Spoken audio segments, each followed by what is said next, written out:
आदित्यनाथ जी ने लखनऊ में किया।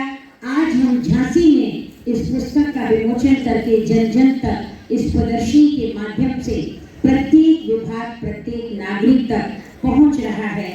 नव निर्माण के 9 वर्ष, विकसित भारत, विकसित उत्तर प्रदेश का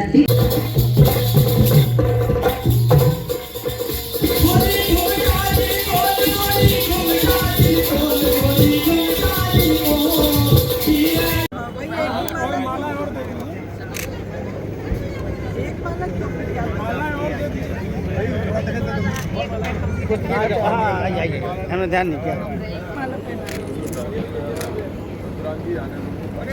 आइए सांसद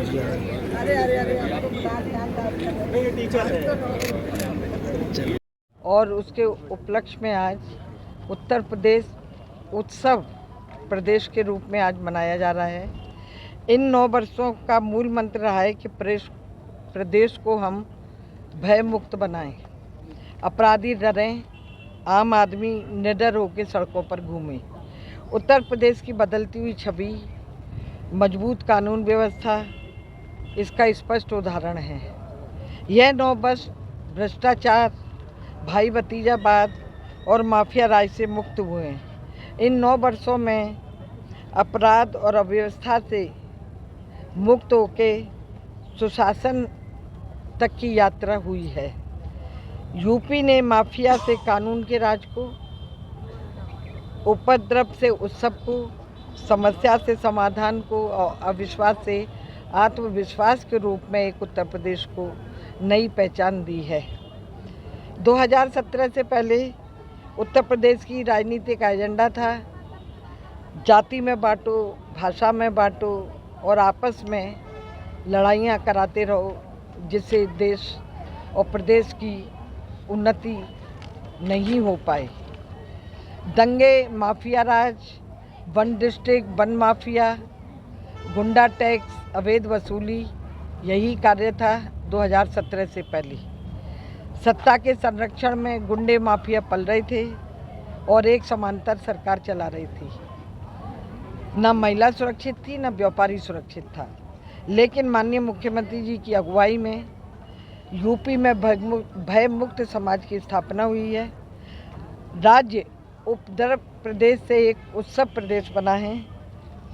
सरकार बनने के बाद हमारी पहली प्राथमिकता अपराध और अपराधियों के प्रति जीरो टॉलरेंस की नीति अपनाई। 2017 से पहले यहाँ दंगे अक्सर होते रहते थे, लेकिन 2017 के बाद उत्तर प्रदेश में कोई दंगा नहीं हुआ और अब व्यापारी भी 6 बजे के बाद अपनी दुकान को आराम से बैठ के चलाता है। महिलाएं भी आज हमारी सुरक्षित हैं और उत्तर प्रदेश में निवेश के नए नए गंतव्य बने हैं। लोग अब उत्तर प्रदेश में निवेश करने आ रहे हैं और उत्तर प्रदेश लगातार उन्नति की तरफ बढ़ रहा है। इसके साथ मैं आपको बताना चाहूँगी कि उत्तर प्रदेश में योगी जी ने इंफ्रास्ट्रक्चर है हमारा, जो सुविधा से आगे बढ़ तक आर्थिक शक्ति का एक माध्यम बताया है। Green field express way model को अपनाते हुए नए आर्थिक कॉरिडोर विकसित किए हैं, जिससे पिछड़े जो हमारे जिले थे, क्षेत्र थे, उनका विकास हुआ है। प्रदेश में 9 वर्षों में एक्सप्रेस वे का ऐसा नेटवर्क का डिज़ाइन हुआ है जिसमें औद्योगिक क्लस्टर, कृषि क्षेत्र और शहरी क्षेत्र तीनों को ही जोड़ के बनाया है, जिससे उत्तर प्रदेश की प्रगति और उन्नति के मार्ग खुले हैं। बुंदेलखंड क्षेत्र को संतुलित और तेज विकास की गति देने के लिए बुंदेलखंड औद्योगिक प्राधिकरण बीडा का गठन किया है, जिससे इंफ्रास्ट्रक्चर विकास और औद्योगिक निवेश का आधार मिला है और क्षेत्र में नई आर्थिक पहचान बनी है। सड़क निर्माण हो चाहे लोक निर्माण का कार्य हो, अब गुणवत्ता पर और टिकाऊ और कैसे हम इन मार्गों को जोड़ के एक सौंदर्यीकरण का, सुदृढ़ीकरण का एक नमूना पेश करें, एक अच्छा लोगों को आवागमन का साधन मिले, इसकी व्यवस्था इन 9 सालों में हुई है। तहसील और विकास खंड तक का ध्यान रखा गया है। बेहतर नेटवर्क तैयार करके प्रशासनिक क्षमता के अनुसार, दक्षता के अनुसार कार्य किए जा रहे हैं। सेतु निर्माण में भी तेजी लाके नदियों को और जो प्राकृतिक अवरोध से उन्हें भी रोक के उनकी जो बाधाएं थीं उनको ख़त्म किया है और सेतु निर्माण किए गए हैं। राष्ट्रीय जल मार्गों को भी इसी प्रकार से बढ़ावा देके कम लागत में और पर्यावरण अनुकूल परिवहन व्यवस्था को प्रोत्साहित किया गया है। वाराणसी को लॉजिस्टिक हब के रूप में विकसित करते हुए मल्टी नोडल और फ्रेट ब्रिज की एक स्थापना की गई है। जेवर एयरपोर्ट हमारा बन रहा है और संभवतः 28 मार्च को उसका उद्घाटन है। शहरी परिवहन को भी मेट्रो और रैपिड रेल जैसी योजनाओं से जोड़ के आगे बढ़ाया है। बड़े पैमाने पर हाई फ्लाईओवर और बाईपास निर्माण से शहरों में ट्रैफिक के दबाव को भी कम किया गया है। कनेक्टिविटी के विस्तार से ग्रामीण, शहरी, औद्योगिक क्षेत्रों के बीच में दूरी कम की गई है।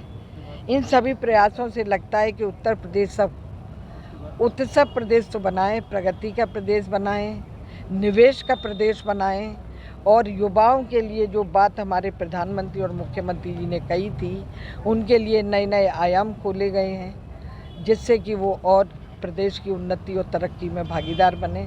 इसी के अंतर्गत आपने देखा कि अभी हमने किसानों को, जिन्होंने अच्छा कार्य किया है उनको, और जो बेचारी विडो थी, जो आकस्मिक मृत्यु हो गई, उनके बच्चों को भी, उन विधवाओं को भी सरकार की तरफ से सब आज अभी आपके सामने प्रोत्साहित किया गया है। लगभग आज 50 बच्चों को, खिलाड़ियों को, जिनके आकस्मिक दुर्घटना में पति चले गए या बच्चों के पिता चले गए, उन सबको ये हमने अभी यहाँ पर उनको थोड़ा सा प्रोत्साहित करने का कार्य किया है और आगे भी उनकी हम मदद करते रहेंगे। आवाज़ दिए हैं, पूरा अभी डिटेल आपको मिल जाएगा। मेरा आपसे यही कहना है कि आप इसको भी ज़रूर छापें। जो अपनी राज्य सरकार की योजनाएं हैं या प्रधानमंत्री जी ने जो प्रोत्साहित किया है, ये उत्तर प्रदेश के एक प्रगति और उन्नति को आगे बढ़ाने के लिए ही कार्य किए गए हैं। मंत्री सब देख रहे हैं 9 साल में मिसाल आपके, पर बुंदेलखंड के मतलब यूपी के हिस्से में ये जो पलायन था वो कितना कम हुआ, ये कुछ आंकड़ा हो तो बताएं।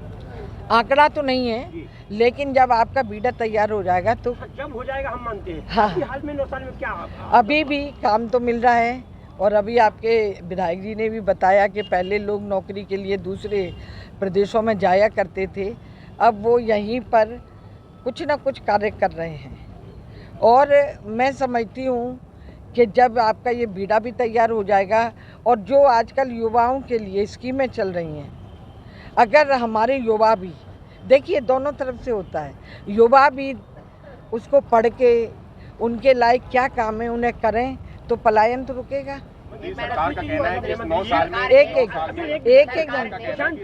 जन सरकार ने 9 वर्ष में बहुत अच्छे काम हुआ है, लोग मानते हैं, लेकिन सरकार ने जो प्रेस है, जो पत्रकार है, जिससे आप उम्मीद रख, प्रेस के लिए कोई काम नहीं किया, ना प्रेस पेंशन योजना है, ना आप मकान है। हम आपकी बात को पहुंचाएंगे मुख्यमंत्री तक। मंत्री सरकार का कहना है कि 9 साल में ना कर्फ्यू है, ना दंगा है, विपक्ष की प्रतिक्रिया आई है।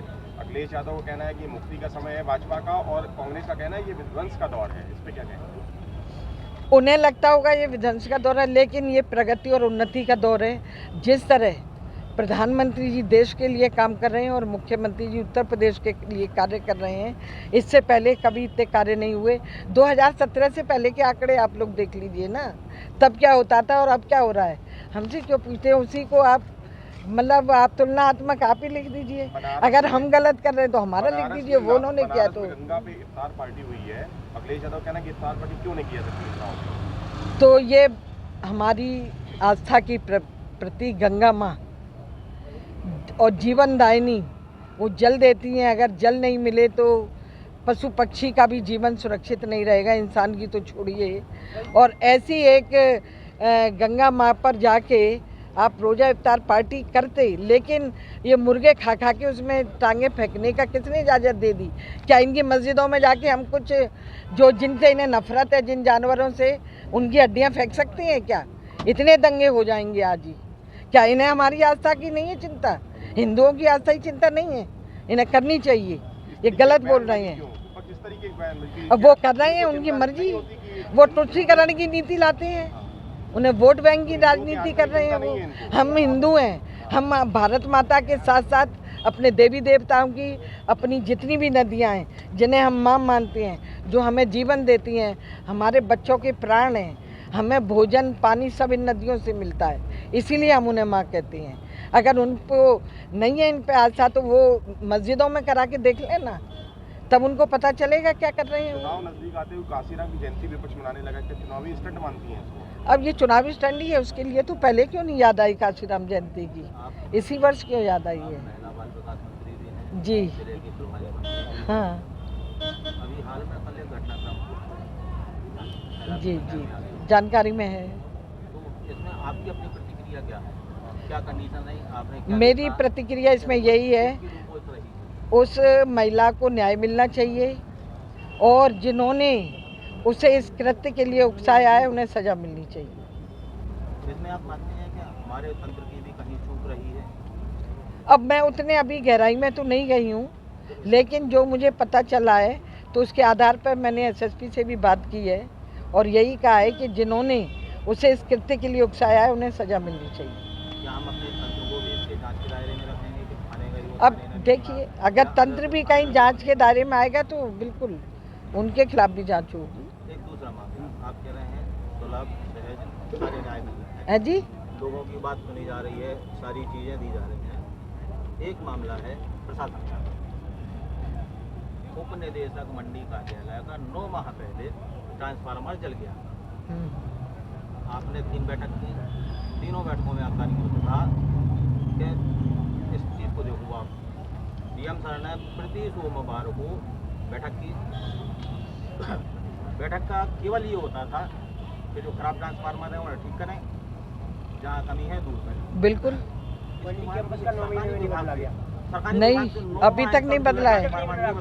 मैं अभी डीएम से अभी बात करूंगी। मैं अभी, आपने कहा है तो मैं अभी डीएम से बात करती हूँ। मंडी के डीडी कल अधिकारियों के, बिजली विभाग के अधिकारियों के दरवाजे चक्कर लगा रहे थे, चाहे तो आप नहीं, मैं बात करती हूँ, अभी तो नहीं, मैं करूंगी, आपसे बात तो कर लूँ। मैम एक प्रश्न हमारा भी है। जी किसानों के ऊपर बहुत ध्यान देती है जी। अभी यहाँ फसल बीमा में सांसद जी की जमीन बीमित हो गई और उसका बीमा निकल गया, लेकिन कमाल की बात यह है कि जो जानकारी में निकल के सामने आया, वो जो खतौनी है वो वेरीफाई ही नहीं हो रही है।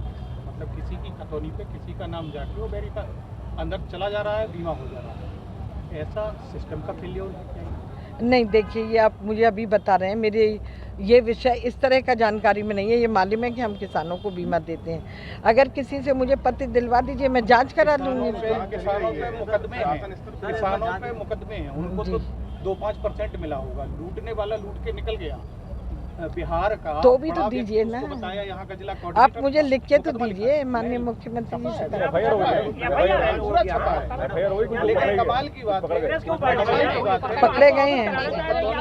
हम क्यों पार्टी अरे FIR तो मैं ये नहीं कह रही कि आपने, मैंने ये कहा है किसी से लिखवा के दीजिए, मैंने ये नहीं कहा आपको। नंबर 2, जैसा बता रहे हैं कि हमारे प्रतिनिधि के FIR दर्ज हुई है और जी, जो यहाँ से माल लेके निकल गया है वो अभी तक उसके खिलाफ भी कार्रवाई होगी। नहीं तो उनसे पैसे वापस, अगर वेरीफाई में अगर गलत सरकारी पैसा लिया गया है वो वापस लिया जाएगा।